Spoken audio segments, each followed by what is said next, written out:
আসসালামু আলাইকুম এভরিওয়ান, কেমন আছেন সবাই? তো প্রতিদিনের মতো আমি আবারও হাজির হয়ে গেছি। তো প্রতিদিন রান্নার রেসিপি নিয়ে আসি, আজকেও নিয়ে এসেছি। কিন্তু রান্নার রেসিপি, তরকারি, ভাত এইসবই রান্না আপনাদের প্রতিদিন দেখাই। তো আজকে একটা নতুন রেসিপি দেখাবো, যেটা জানি না হয়তো কেউ করছেন বা করেননি। আমি নিজের মনের ইয়াতেই কিন্তু এই পিঠাটা বের করছি। তো যাক, এরকম পিঠা হয়তোবা ইউটিউবে দেখা যায়, কম বেশি না দেখা যায় না তা নয়। কিন্তু এখানে কিছু কিছু আইটেম কিন্তু আমি নিজের ইচ্ছায় ব্যবহার করছি।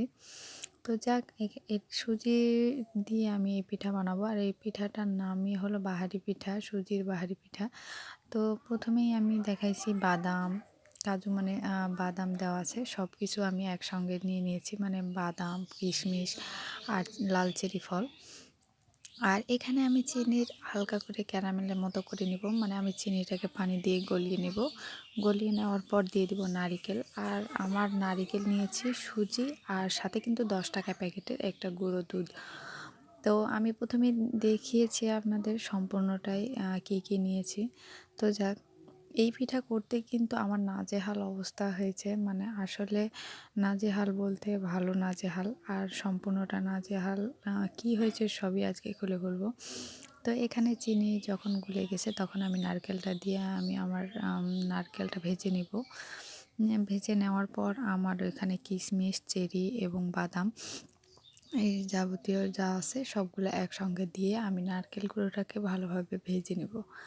তো এই সাইডে ভাজা ভাজা হতে থাক। এই নাজেহাল অবস্থা হতে গিয়ে, মানে আমি নাজেহাল অবস্থা বলতে আসলে এই পিঠা বানাতে গিয়ে আমার অনেক কষ্ট হয়ে গেছে, যেহেতু আমি রাত্রেবেলা বানাচ্ছিলাম। রাত্রের ক্যামেরাতেও আমার একটু সমস্যা হয়েছিল। এই সাইডে বাচ্চা কাচ্চা নিয়ে পিঠা বানা যে কতটা কষ্টকর, এক হাতে তাও আবার। তো যাক, মানে আমার তো ক্যামেরা ধরার মতো কেউ থাকে না, আমি নিজে নিজে মোবাইল ধরি আর ভিডিও করি। তো সেই হিসেবে তো আমার একটা সমস্যা আছেই। এরপরে আবার বাচ্চা কাচ্চা কাঁদে, আবার রান্না করতে পারি না বা করতে পারি না। তবে পরে অবশ্য কষ্টটা ভুলে গেছিলাম, যখন পিঠাটা খাইছিলাম তখন কিন্তু কষ্টটা ভুলেই গেছি। তো এখানে পাউডার দুধটা আমি পরে দিয়েছি, যেহেতু আমি নারকেলটা পুরোটাই প্রথমে ভেজে নেওয়ার পর আমি পরে দিয়েছি। তো এখানে আবার আমি কুসুম গরম পানি নিয়ে নেব, মানে পানি নিয়ে নিতে পারেন, হালকা পানি। এই পানিতে আমি সুজিটা দিয়ে দিব। আর সুজিটা দেওয়ার জন্য এখানে আমার যেই 1 প্যাকেট গুঁড়া দুধ নিয়েছিলাম তার অর্ধেকটা কিন্তু আমি নারকেলে দিয়েছিলাম, আবার অর্ধেকটা আমি এই যে পানিতে দিয়ে দিলাম। মানে আমি পানিতে দিয়ে আমি নারকেল, একটু নারকেল দিয়ে দেবো, মানে নারকেল দিলে একটু ভালো লাগে। তো যাক, সব কিছু মিলিয়ে মানে এই পিঠা যেরকম খেতে স্বাদ হয়েছে সেরকম কষ্ট হয়েছে, মানে কষ্টের পরিমাণটাই বেশি বলা যায়। আসলে এখানে হাতের কাছে লোক থাকলে হয়তো কষ্টটা হতো না, যেহেতু আমার হাতের কাছে কেউ ছিল না। তো এখানে নারিকেল গুঁড়া দিয়ে দিলাম, এই জন্য বিশেষ করে কষ্টটা হয়েছে। আর স্বাদের জন্য আমি একটু লবণ দিয়ে দিয়েছি। তো আপনারা লবণটা স্কিপ করতে পারেন, কেউ ইচ্ছা করলে দিতে পারেন, কেউ নাও দিতে পারেন, সমস্যা নেই। তো এখানে আমি সুজি নিয়েছি, সুজিটা কিন্তু আমি ভাজবো না, সুজিটা আমি প্যাকেট থেকে সরাসরি দিয়ে দিচ্ছি। তো এরকম করে হালকা হালকাভাবে আগেই নেড়ে দেবো, আমি কিন্তু এক জায়গায় রেখে দেবো না, না হলে দলা বেঁধে যাবে। তো চুলাটা অফ করেও দিতে পারেন আপনারা, চুলাটা অফ করে দিয়ে পানি দিয়ে হালকা করে নেড়ে মানে ডো একটা বানিয়ে নিতে পারেন।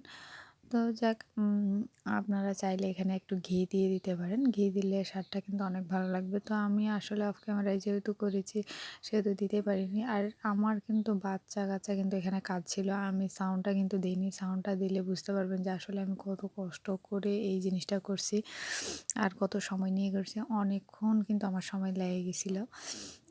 তো যাক, তারপর ভাবলাম যখন বসছি তখন এই বাহারি পিঠা কত দূর যাই সেই বাহারি পিঠা করেই ছাড়বো।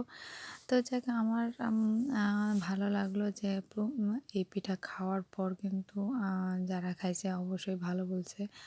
তো যাক, পিঠাটা করতে যেরকম কষ্ট, খাইতে ভালো। আবার বলা যায় যে পিঠা ভাজার সময় আমার একটু কষ্ট হয়েছিল। মানে পিঠার তেলটা আমি গরম করিনি। খুব একটা গরম করা হয়নি। মানে এই পিঠা ভাজতে গেলে তেলটা প্রচুর পরিমাণে গরম করতে হয়। যে গরমটা আমার করা হয়নি। যার কারণে আমার পিঠাটা দেওয়া মাত্রই কিন্তু কড়াইয়ের সঙ্গে লেগে গেছিল। লেগে যাওয়ার পর আমার কিন্তু এই অবস্থা। তো এরকম ডো যখন বানিয়ে নিব, নিয়ে হাত দিয়ে গোল করে নিব। গোল করে নেওয়ার পর এই যে মধ্যেখানে গর্ত করে দিয়ে নারকেল গুঁড়োটা দিয়ে দিব। এর মধ্যেও একটা ঝামেলা হয়েছিল যে আমার বাবু ঘুমাচ্ছিল না, এই জন্য একটু ঝামেলা হয়েছিল। আর আমার মেয়েটাকে বললাম যে তুমি একটু আমাকে ভিডিও করে দাও। তো ভিডিও করার সময় এত তাড়াহুড়া করছিল যে ও ভিডিও করার কোনো মতেই ছিল না। মানে ওর ফোন দেখার নেশা উঠে গেছিলো, যার কারণে আমাকে কোনো ভিডিও করে দিবে না। তো যাক, অনেক কষ্ট করে কিন্তু এই রেসিপিটা পূর্ণ করেছি। তো আশা রাখছি যে সবার কাছে হয়তো এই রেসিপিটা ভালো লাগবে। তো দেখতেই পাচ্ছেন যে আসলে আমি এই যে পুরটা বানিয়ে নিচ্ছি। পুরটা বানিয়ে নিয়ে হালকাভাবে এই যে হালকা হাতে আমি কিন্তু আগে তেল দিয়ে নিয়েছি হাতে। তেল না দিয়ে নিলে কিন্তু হাতে লেগে যাবে। তো এইভাবে গোল করে সেভ করে নিব। তো এটা ভালোভাবে দেখতে পাচ্ছেন যে আমি ওর ভিতরে ঢুকিয়ে দিয়ে আমি সুন্দর করে গোল শেপ করে দিয়ে বিস্কিটের মতো করে নিচ্ছি। তো যাক, আপনারাও এভাবে করে নেবেন আর একবার খেয়ে দেখবেন যে আসলে কষ্ট যতটুকুই হোক কিন্তু আসলে সার্থক হবে। আর বিশেষ করে আমার জন্য এটা কষ্ট হয়েছে, যেহেতু আমার বেবি আছে আর ভিডিও করতে একটু সমস্যা হচ্ছিল। তো আপনাদের ইনশাল্লাহ কষ্ট হবে না, মানে আমার মতো করে, না হলে আমার হয়তো বা ভিডিওটা আমি অনেক বড় করেছি, কিন্তু আসলে এটা বড়টা করা ঠিক হয়নি, অল্প অল্প করে আপনাদের দেখাতে হতো। তো যাক, এভাবে আপনারা চেষ্টা করবেন করার। আর এটা অবশ্য খেতে কিন্তু অনেক ভালো লাগে।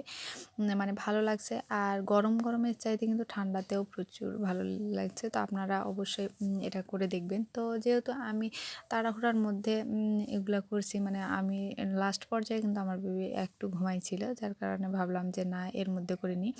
তো মেয়েটাকে যেহেতু বললাম যে ফোনটা ধরো, তো ও তো এক ঝামেলার মধ্যে পার করলো। তারপর রেখে এসে আমি কিন্তু চুলাতে তেল দিয়ে দিব। তেল দেওয়ার পর আমি কিন্তু পিঠাগুলো ভেজে নিব। তো এখানে এসেও আমার এক নাজেহাল অবস্থা হয়েছে। মানে ওই যে বললাম যে তেল আমার গরম করা হয়নি। মানে গরম খুব হিট করতে হতো, আর যেটা আমি হিট না করেই আমার পিঠাটা দিয়ে দিয়েছি। তারপর পিঠাটা দিয়ে দেওয়াতে আমার যেটা দিয়ে পিঠা তুলবো সেই পিঠার চাঁচ টাঁচ সব কিছুতেই লেগে গেছিলো। মানে প্রথম আমার পিঠাটা কিন্তু নষ্ট হয়ে গেছে।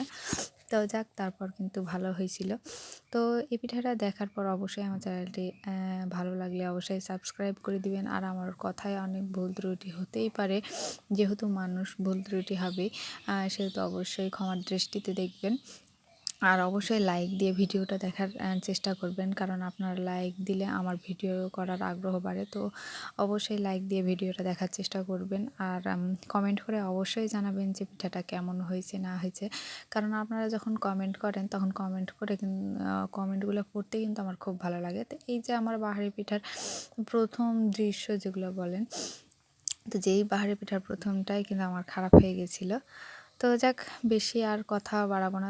লাস্ট পর্যায়ে দেখতেই পাচ্ছেন আমার পুরো একটু ভাব ছিল, কিন্তু পিঠাটা কিন্তু খুব দারুণ হয়েছিল। তো অবশ্যই আপনারা ট্রাই করে দেখবেন, একবার না হলেও এই সুজির বাহারি পিঠাটা ট্রাই করে দেখবেন। এটা কিন্তু খেতে অনেক মজার হয়েছিল। তো খেতেও অনেক মজা এবং দেখতেও কিন্তু অনেক মজা হয়েছিল। তো যাক, ভালো থাকবেন। আল্লাহ হাফেজ।